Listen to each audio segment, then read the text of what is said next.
Namibia lies in southwest Africa. The Namib Desert stretches for almost 2,000 kilometers along the coast. To the north, the desert is crisscrossed by several dry river valleys. One of them is the Huanib Valley. It runs through the desert for several hundred kilometers and ends in the sea.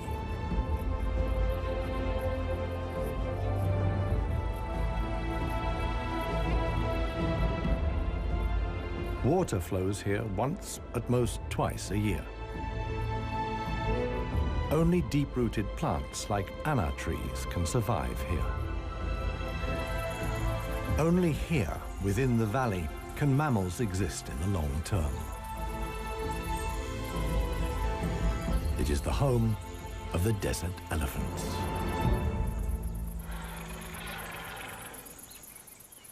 In contrast to their other African relatives, desert elephants live in particularly small family groups.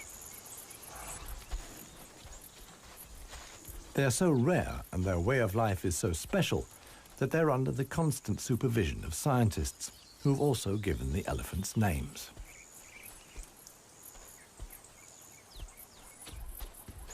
The head of this family is alpha cow Clarissa. The animals don't leave her side for a moment. Only Clarissa knows how to survive in this extreme environment.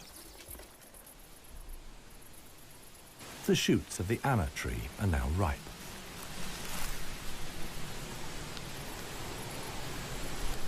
The pods contain protein-rich seeds.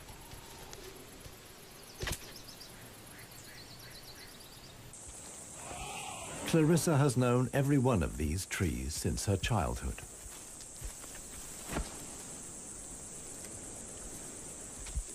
Even the youngest, Maya, tries the shoots. Here, however, experienced trunk tip control is required. It's easier for her to get the protein she needs from her mother's milk. Desert elephants only have half the number of calves as other elephants. The male animals stay with their mother's family until they reach sexual maturity. With mock fights, they prepare for life without the protection of the females. Adult bull elephants are loners or travel in small groups. Jappy is the most skillful of them.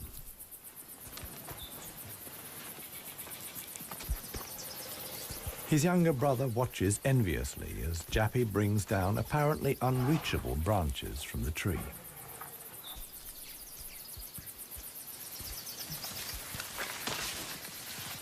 In the valley, Jappy is well known for such tricks. He learned them from his father. Friendship among bull elephants has its limits. Jappy is certainly not willing to share his branch with his younger brother.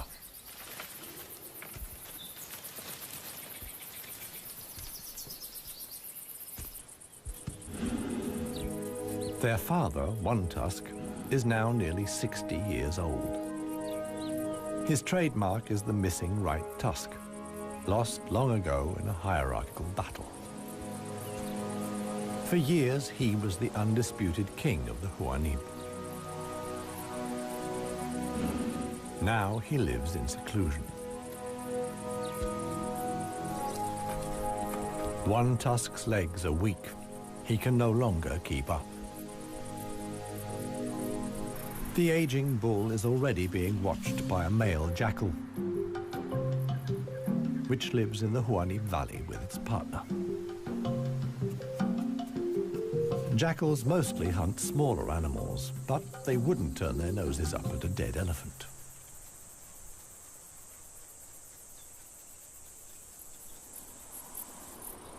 In a side valley, Clarissa has discovered a further source of food. There's a wide selection of bushes, grasses, and herbs.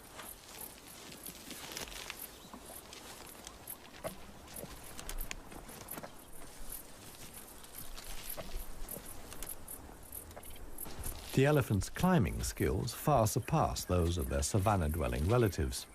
This too is a form of adaptation to their special habitat.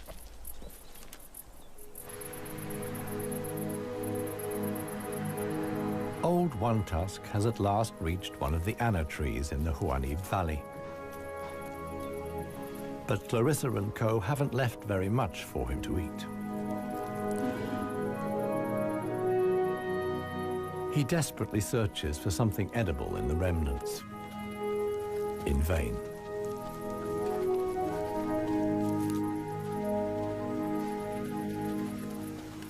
For the inhabitants of the Namib, survival is hard. They're used to going for long periods without water. Many get liquid from their food or know secret sources of water. Regardless of size, every green leaf contains a minimum of liquid worth harvesting.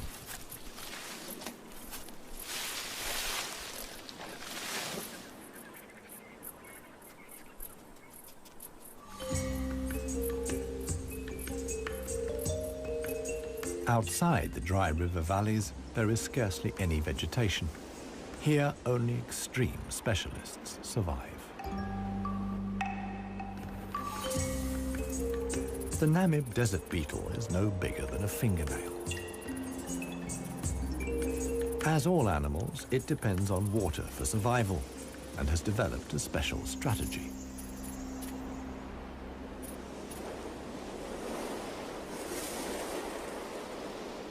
Even the tiniest traces of dampness in the air condense on its carapace.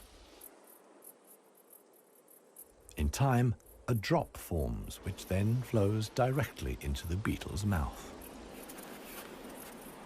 This way of life limits the distribution of desert beetles to those parts of the desert that see fog. But where does the fog come from?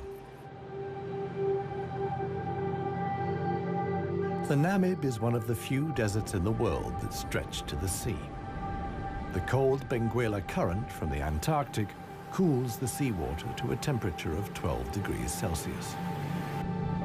When the water reaches land, it evaporates in the warm desert air.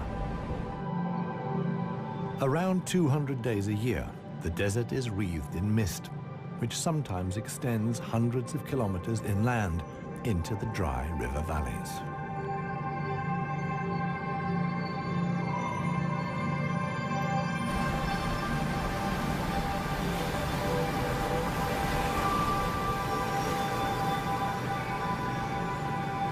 The Benguela current doesn't only bring fog, it's also rich in fish. The animals that benefit most are the brown fur seals.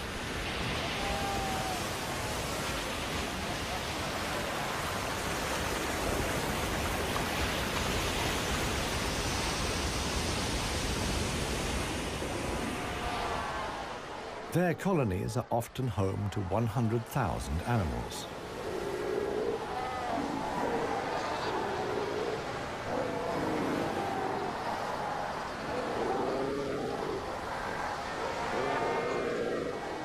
Right now, there's good reason for so many seals to congregate here. The mating season is just beginning.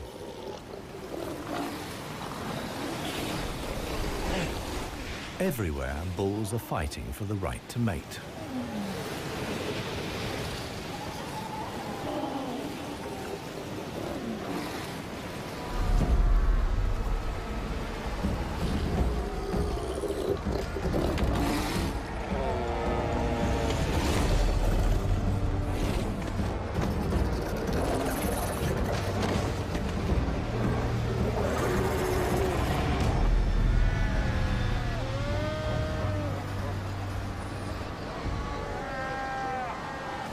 The strongest conquer a whole harem and then have their flippers full.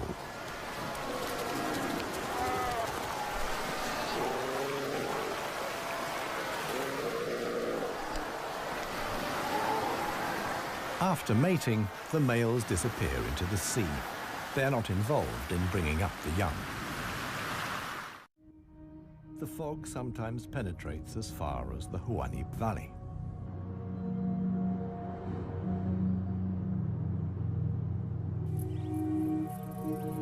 Now, even the biggest animals benefit from the moisture contained in the fog.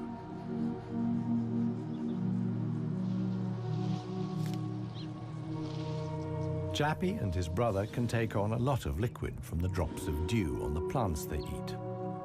This allows the elephants to go without water for up to 4 days at a time.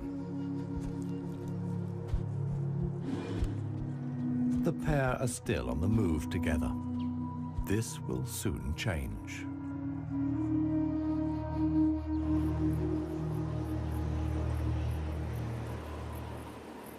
As the fog lifts, the sun illuminates a very special event. Families of elephants from other dry river valleys are on their way to the Huanib Valley. They're following the calls of their relatives, which they pick up via the soles of their feet, as via a stethoscope. More and more elephants join Clarissa's family. Some of the animals haven't seen each other for years and exchange affectionate greetings. Jappy and his brother are also aware of the arrival of the females.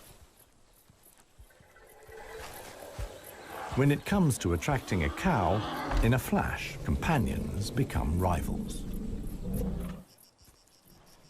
Once upon a time, one tusk was also aroused by all the excitement. Today, it no longer has any significance for him. He wouldn't be able to deal with confrontations with other bulls.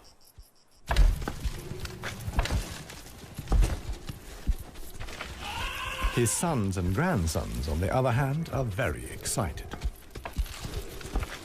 For them, it's important to make the most of the female's willingness to mate and prevent others from taking advantage. In the end, however, Jappy only manages to achieve his goal by means of a trick. He abducts the alpha cow, Clarissa.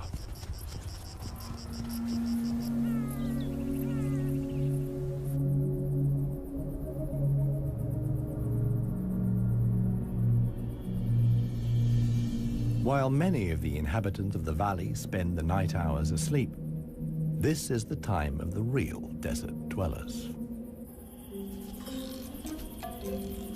The Namib sand gecko is only active at night. In the darkness, the little predator looks for crickets and spiders.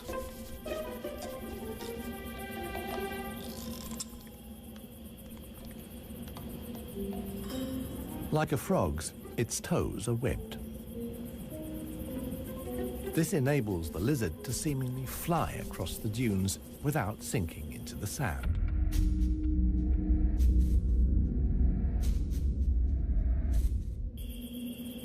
But it also needs to be on the lookout.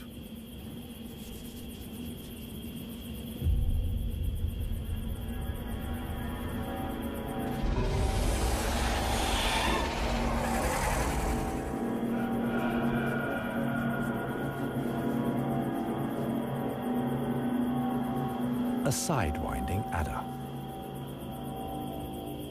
Similar to desert elephants, beetles, and geckos, the snake has a hard life in the Namib.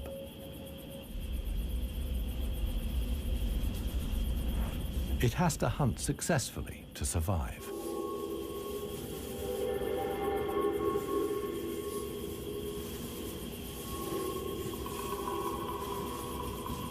Once it finds a good spot for an ambush, it goes to ground.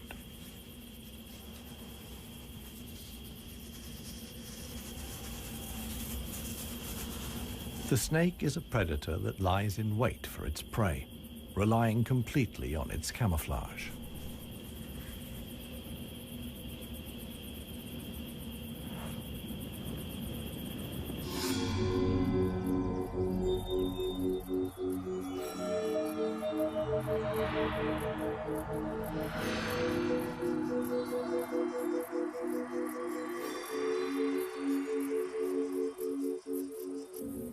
For the sensitive gecko, it's time to go. In the sun, it would quickly dehydrate. Here, too, webbed feet come in handy. The lizard uses its legs as scoops to quickly dig out astonishing underground passages. It can make tunnels 1 meter long into the ground.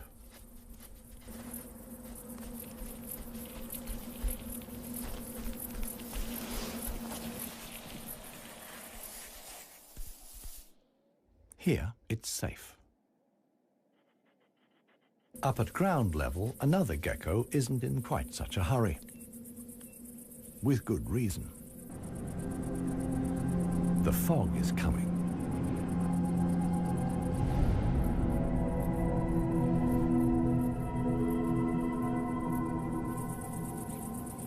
The lizard's large, mirror-like eye surfaces allow the fog to condense here.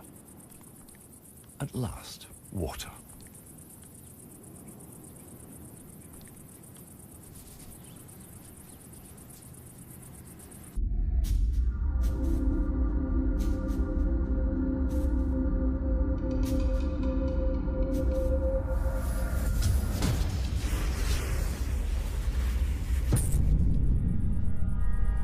The waiting paid off.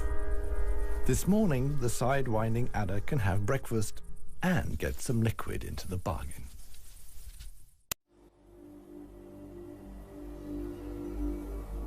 The Namibian winter is coming to an end, and with it, the mild climate brought by the fog.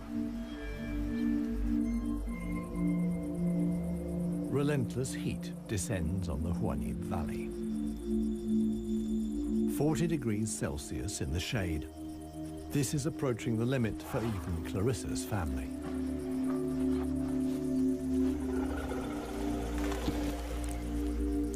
Elephants don't sweat, and so protect themselves against overheating by fanning their ears. But it seems too hot, even for that. The heat is hard to bear for all the animals, but for the youngest, the sun can be lethal. Maya is really suffering.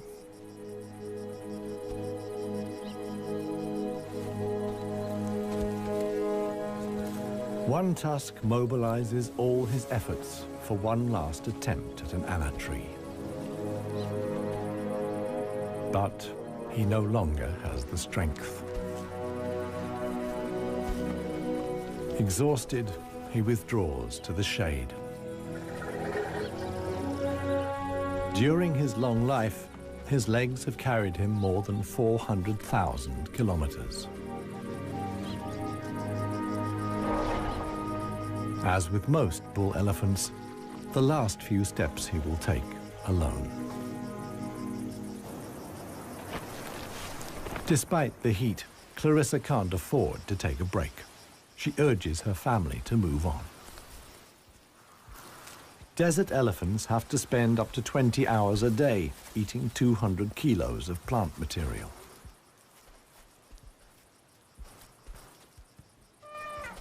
As tiring as that may be, Clarissa's family have no choice. One young bull is already so exhausted that he sleeps through the signal to move off. He only wakes up when the other elephants are already out of sight.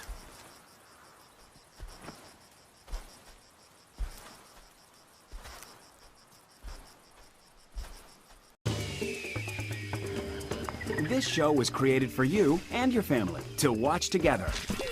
Welcome to Nat Geo Wild. It finally dawns on him that he really is all alone. Clarissa and the rest of the family have noticed his absence. The animals try to locate each other via smell using their trunks, which are extraordinarily sensitive.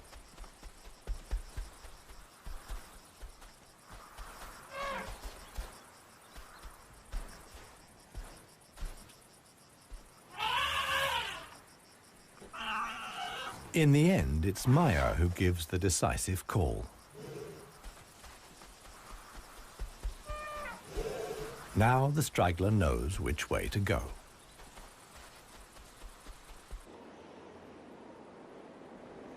The extremely dry period shows no sign of coming to an end.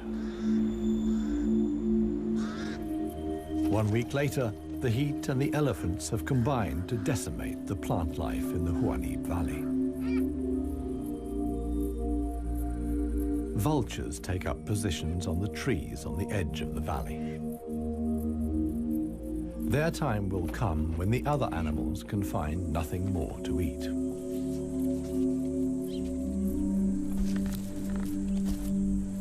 For Clarissa's family, a dead tree now becomes the sole source of food.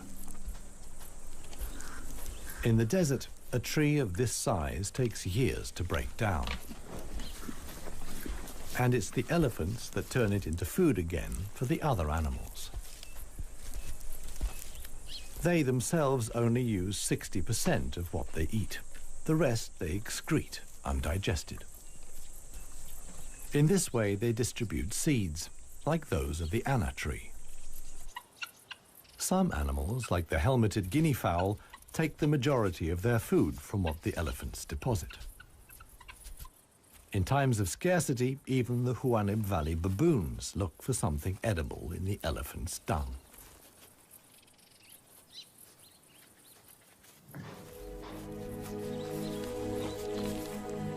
Old One Tusk has one more go at the wood.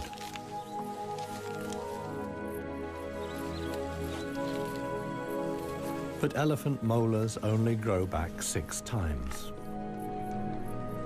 One Tusk's teeth are worn out, and his attempt to eat wood the way he used to is doomed to failure. In other parts of Africa, older elephants seek out swamps where they can live for a while longer on softer leaves. Here, there is no such possibility.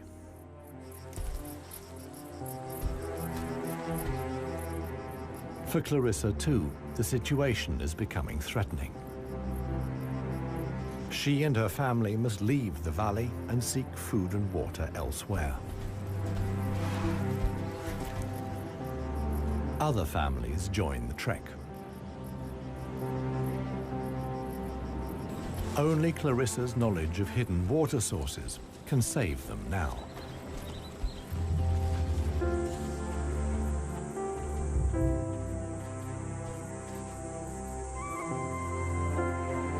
Scarcely any animals are left in the valley.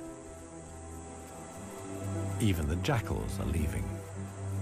In their search for food, they will move along the Huanib Valley until they reach the coast. Only One Tusk is too old and too tired for the trek. The one thing that could save him now is rain that would let soft grass grow. With this slim hope, he remains behind.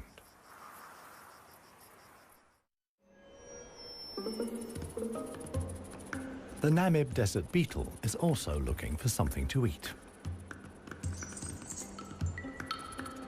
In contrast to most of the desert dwellers, it is not seeking fresh young shoots. The beetle is on the lookout for plant residues. The unceasing wind is a help. It sweeps fragments of plant life together in valleys and hollows between the dunes. Mostly it's just a few bits of leaf. But sometimes it collects and becomes something like a herbal rubbish dump. Although the plants are completely dried out, they still contain important nutrients.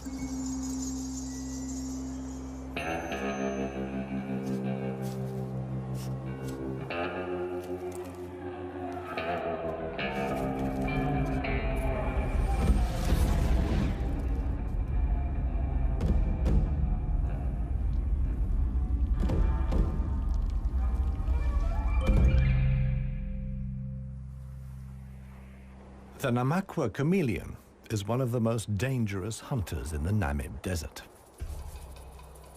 For desert beetles, at any rate. But the beetles don't usually make it quite so easy.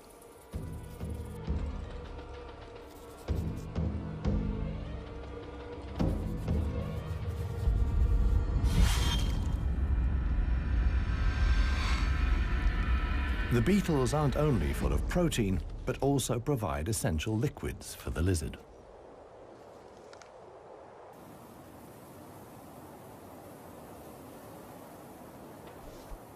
Namaqua chameleons are the biggest reptiles the Namib can support.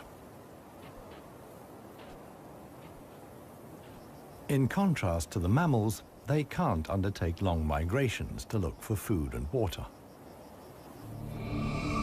Similar to the Huanib, a river once flowed here. Along its banks, animals like chameleons penetrated deep into the desert. Hundreds of years ago, the dunes slowly invaded the riverbed and cut off the water supply. This process was so slow, however, that the animals had time to adapt to the new conditions.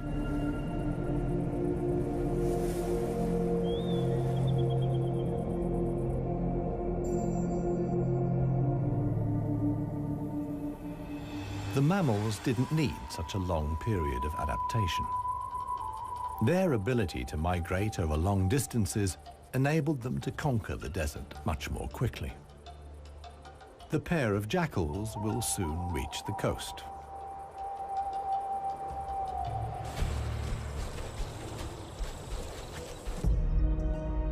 Clarissa, meanwhile, is still searching for water.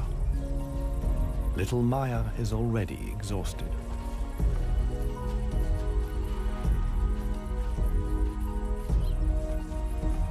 The group has to keep stopping. The animals are reaching the limits of their strength. Clarissa can produce less and less milk for her daughter. Suddenly, a commotion as Maya sinks to her knees.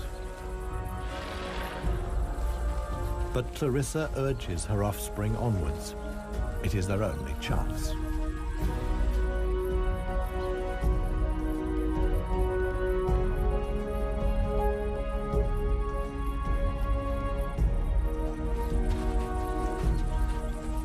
As dusk falls, they finally arrive.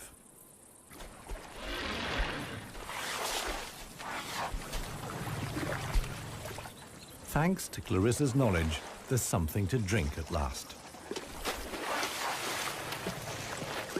Adult elephants can get by on 100 liters of water a day.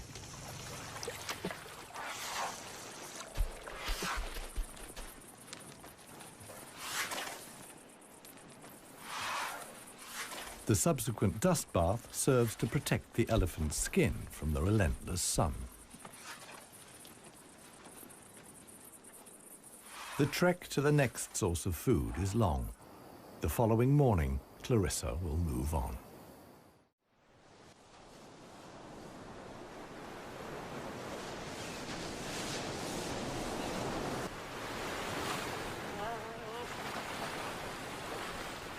The jackals have finally reached the sea and move southwards along the coast.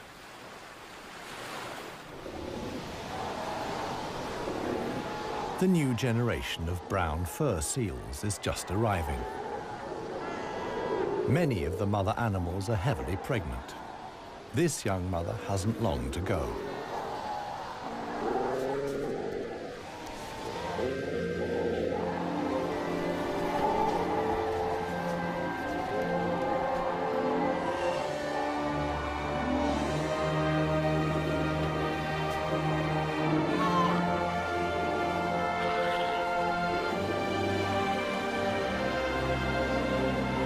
The mother at once welcomes her offspring into the world.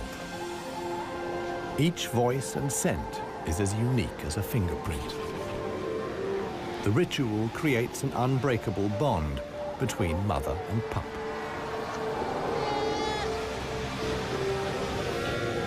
Directly after the birth, the pup has to be suckled.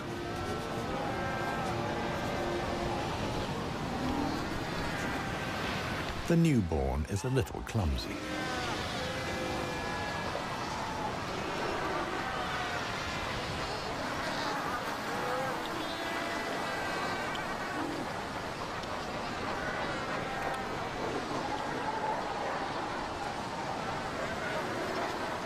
The young mother is not alone. Tens of thousands of other females have also given birth. Space is at a premium in the colony, a risky situation for the babies.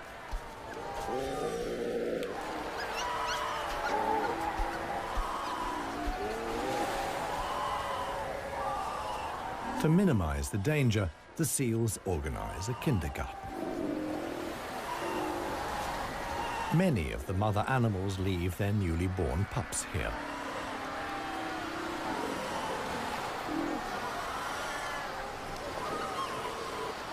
The nursery not only offers the young pups protection, but also makes it easier to find them later.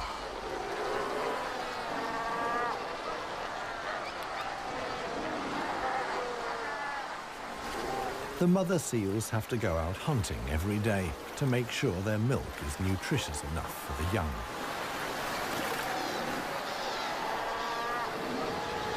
But when choosing the location of the kindergarten, they forgot about the tide.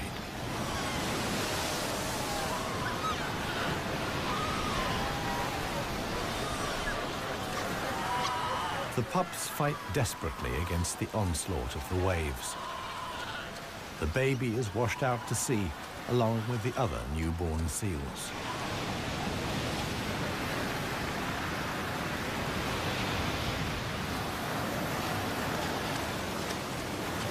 Seal pups can swim, but they don't have the protective layer of fat of adult animals. The pup fights for survival. Another is slowly but surely losing the battle. Within a few minutes, the pups are so exhausted that they can no longer keep their heads above water and drown.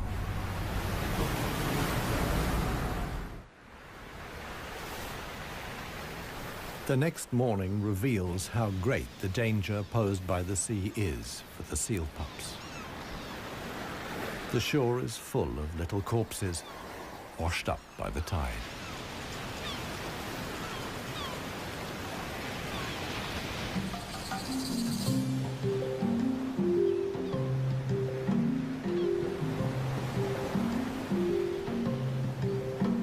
The jackals from the Juanib. The pair have traveled hundreds of kilometers from the arid valley.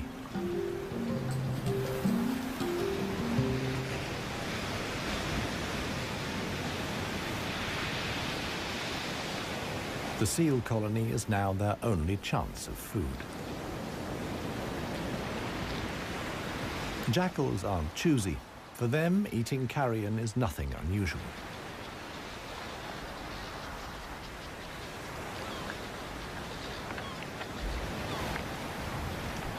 They'll be spending the coming weeks at the seal colony. Only when the pups are old enough to swim enduringly, and thus the supply of food runs out, will the jackals return to the Juanib Valley.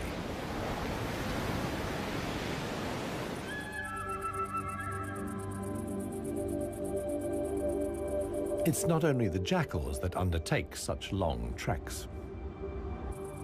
The other inhabitants of the Juanib have a long way to go.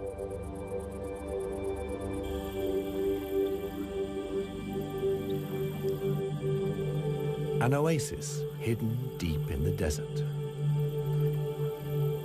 Ausis.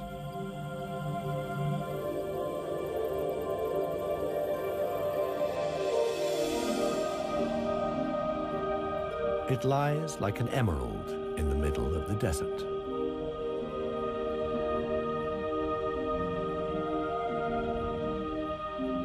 A thin band of loose vegetation lines the watering hole.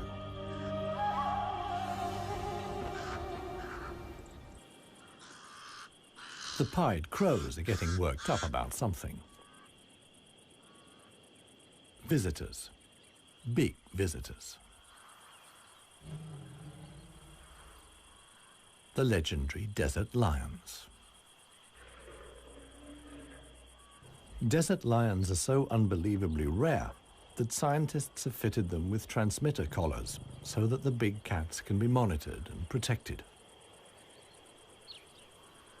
Two females have taken up positions in the undergrowth with their young. The experienced predators know that it's just a matter of watching and waiting. And indeed, many animals are making their way here. The oryx's numbers have thinned noticeably. Some are lagging far behind the main column.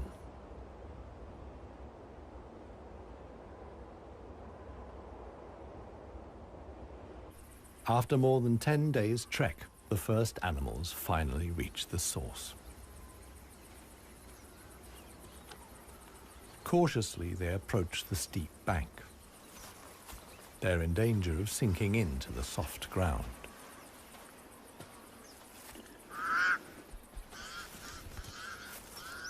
The pied crows sound the alarm again.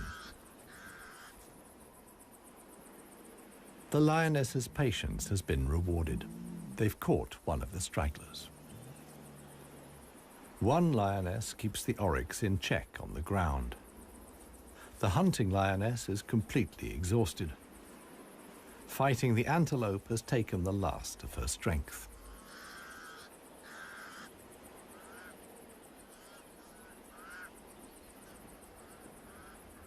She drags herself back to the bushes to get her cubs.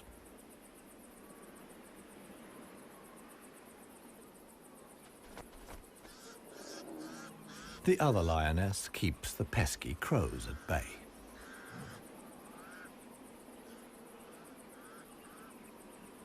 Luckily for the huntress, the cubs quickly grasp the situation.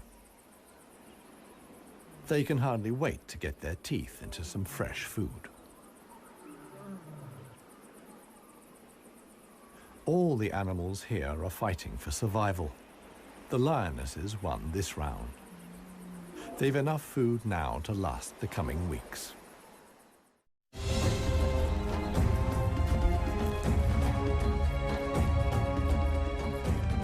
Clarissa and her family have finally reached the neighboring Dry River Valley.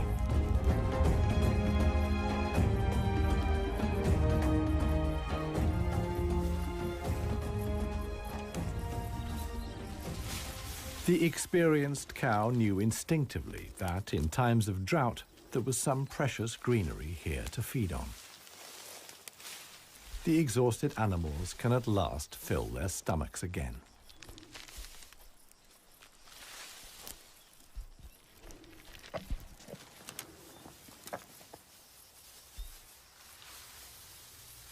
And this is how a happy, full-up baby elephant looks. Maya in paradise.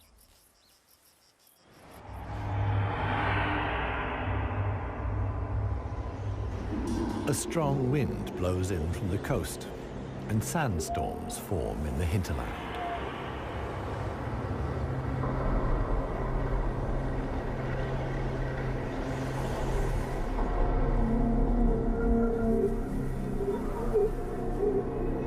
They reach the river valley where Clarissa and family have found food and shelter. Sandstorms like these are the harbingers of heavy rain. Experienced elephant cows like Clarissa know what that means. As soon as it rains, the dry river valleys will be turned into raging torrents that wash away anything in their path. Imminent danger for the family of elephants. Time to move on again. Now the safest place to be is outside the valleys. How right Clarissa was can be seen the following day. Water in the Dry River Valley. Only every 10 years or so is the rain strong enough for the flood wave to reach the sea.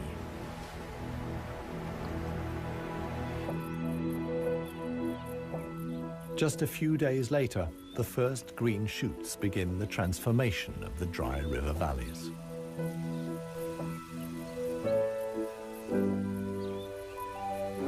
The Huanib Valley, too, is bursting with new life as the first exiles return.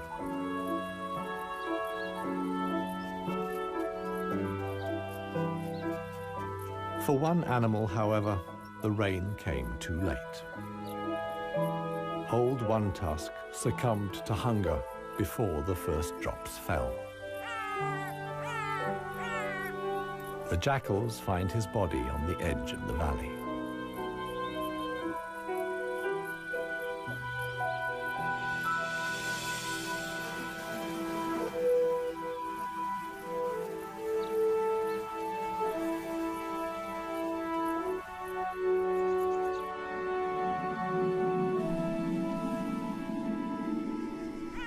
The jackals don't approach the body until evening.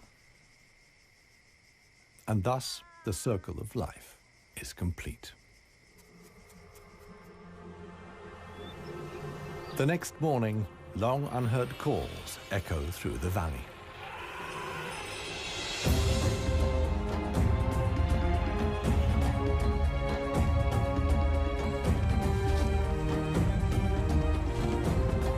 Clarissa is back. Her family survived the floods unscathed. Maya, too, is thriving. At last, the newly greened Huanib Valley comes into view.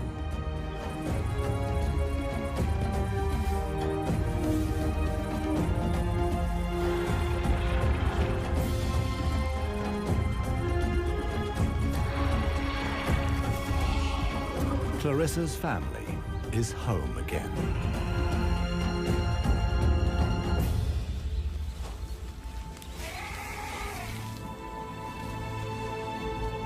Jappy will pass on the genes of his father, One Tusk, and with them, his strength and intelligence.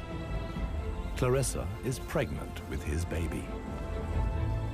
The alpha cow will induct each new generation into the secrets of the desert elephants. This is essential for their survival. The Huanib River Valley is probably the last real wilderness in Namibia, one in which only the cleverest, most intelligent of the animal world can survive. A life of extremes in the home of the desert elephants.